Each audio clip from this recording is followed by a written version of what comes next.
জুলাই গণ অভ্যুত্থানের প্রথম সারিতে আমরা তো শুধু নারীদেরকে দেখেছিলাম, কোথায় গেল তারা? বাংলাদেশের সোসাইটিতে একটা বড় ধরনের কালচার আছে, একটা বড় ধরনের প্রথা আছে যে যখনই যাই ঘটুক না কেন দোষটা নারীর। তার পরিবার বলে তুমি এখন গিয়ে এই কমপ্লেন যদি করো দোষ তো তোমার হবেই হবে, তোমার ছোট বোনেরও বিয়েটা হবে না। রুমিন ফারহানার কাছে জানতে চাই, আজকে নারী ও শিশু নির্যাতন সংশোধিত আইন উপদেষ্টা পরিষদে অনুমোদন হয়েছে আর কি, এবং এখানে বেশ কিছু বিধান পরিবর্তন করা হয়েছে এবং একটি বিষয় যেটি হচ্ছে যে বিয়ের প্রলোভনে যে ধর্ষণের কথা বলা হয়েছে সেখানে সর্বোচ্চ শাস্তি 7 বছর করা হয়েছে আর কি। তো আইনের বিধান পরিবর্তন করে কি হবে নাকি শুধু প্রয়োগের বিষয়টিও দেখতে হবে, বা এর সঙ্গে সঙ্গে শিক্ষার কিছু ব্যাপার আছে? দেখুন, এখানে অনেকগুলো বিষয় একসাথে জড়িত। বাংলাদেশে নারী ও শিশু নির্যাতন দমন আইন সেটা কিন্তু 2001 সাল থেকেই আছে, এবং এই আইনের অধীনে যখন যে ভিকটিম হয়েছে অনেকেই মামলা করেছেন, তবে একটা বড় অংশ কখনোই মামলা করেননি।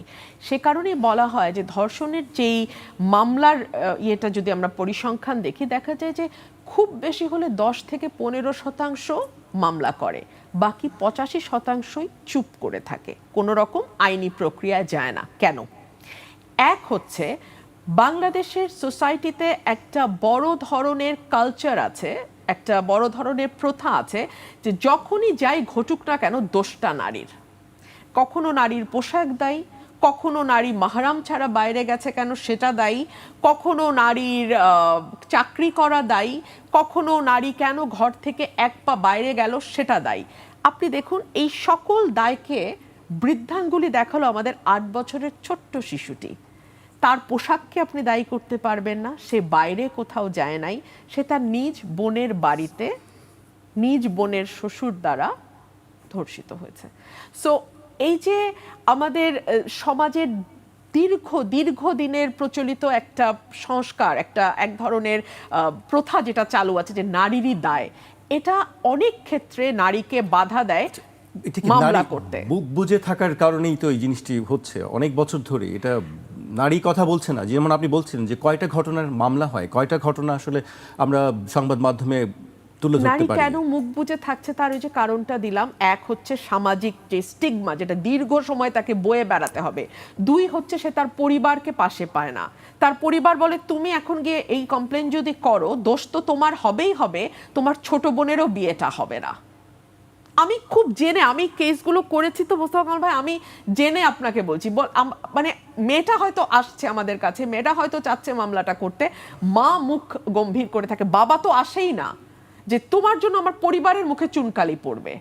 3 হচ্ছে মেয়েটাও চিন্তা করে যে এটা আমি পরিবারকে বললে না পাবো সাপোর্ট, না সমাজ দাঁড়াবে আমার পাশে, তার চেয়ে বরং আমি এই কষ্ট আমার মধ্যে চেপে রেখে পার হয়ে যাই। সো এই বিষয়গুলো মানুষকে ভিকটিমকে ডেটার করে আইনি প্রতিকার পেতে। 4 হচ্ছে ফরেনসিক এভিডেন্স। অনেক সময় যেটা হয়, মেয়েদের অত সচেতনতা থাকে না বা মেয়েরা বুঝতেও পারে না কি করবে না করবে। যেটা করে তারা এই ধরনের ঘটনার পরপরই বারবার গোসল করে, এবং তাদের যেহেতু মনটা ভেঙে যায়, তারা মনে করে যে হয়তো মাথায় পানি ঢাললে বা গায়ে পানি ঢাললে হয়তো কিছুটা তারা শান্ত হবে, কম্পোজড হবে, বিষয়টাকে অ্যাবজর্ভ করতে পারবে।